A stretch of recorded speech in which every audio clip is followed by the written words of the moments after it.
Hello, today I'm going to be talking about dictionaries. This is the last data structure that I'm going to cover.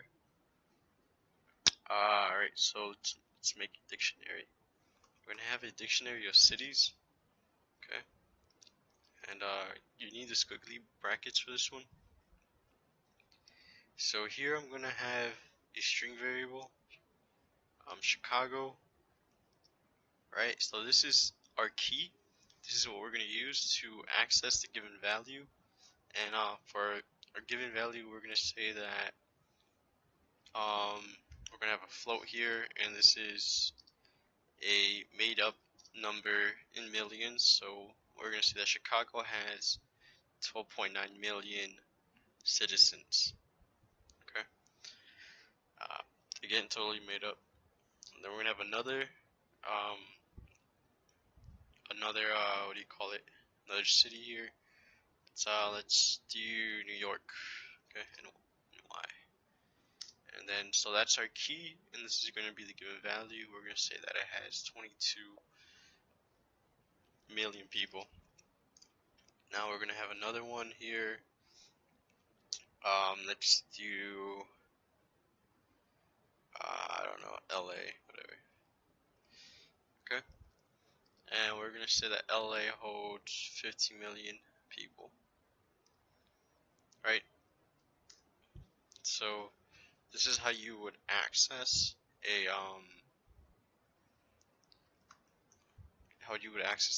the elements here. You do cities followed by the key value, which would be here would be Chicago. This is one way of doing it. I'm gonna show you a different way too. Did I spell Chicago right? Yeah, I did. Okay. I'm gonna print that. You see, I get 12.9. And likewise, if I were to put New York in there, I'd get 22.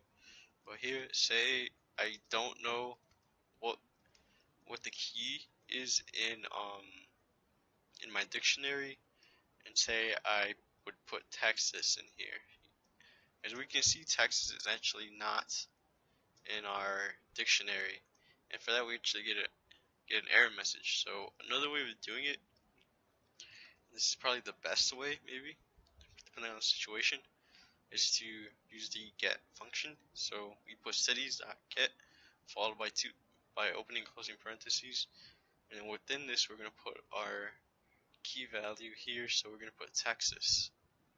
Okay, and you're going to see that it doesn't, instead of returning an error, it just states that our key is not in the dictionary, and it prints out the value, not the value, it just prints out none.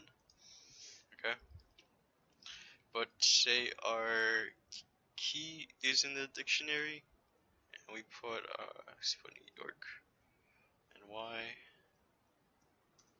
I see I get 22, so that's not a problem.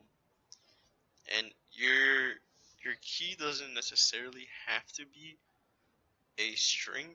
It could be a integer or float. Um, let's see. I'm wondering if we could have a dictionary with a mixture of key values, such as floats, integers, and strings. Let's see. Let's create one called random here, and then the first key is going to be 12, and then the given value is going to be a string value of hello, followed by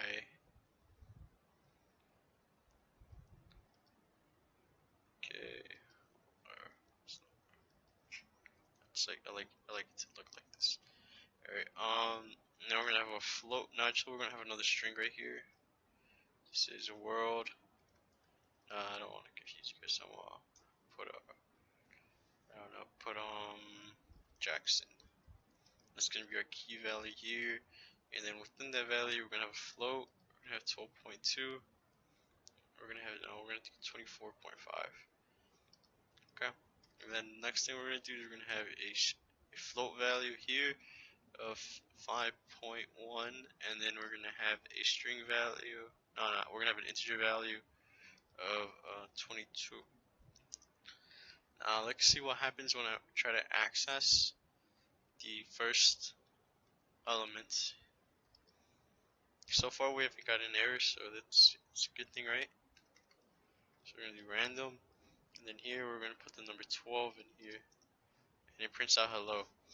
So it seems like we can have a dictionary with a mixture of floats, integers, and string keys, as well as strings, floats, and integer values. Another thing that I saw too is you can even have a list of values. So let me give you an example. This one we're gonna call people, right? We're gonna have some people names in here. So we're gonna have a dictionary here, and then we're gonna have the number 1 to denote our first list of names. And within here we're gonna have XCJ, let's do Gina, Gabby. Okay, that's our first set right there. We're gonna have another one. I mean our first list, not a set. And then here we're gonna have another list of names. Let's do Eric, Bob, John. Okay. So if I were to print people at at 0, no wait, at 1 because that's our key value, right? You see it prints out the list.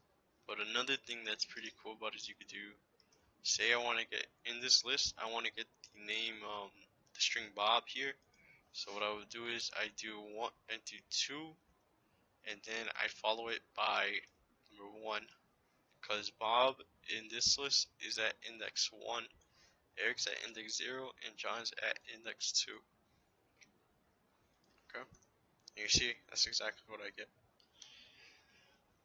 Alright, so if you have any questions, comments, or concerns, leave them in the comment section, and or shoot me an email. If I find out anything else that I think is important, I'm gonna probably make another part to this. But so far, this is kind of what you need to know. Yeah, so just play around with it.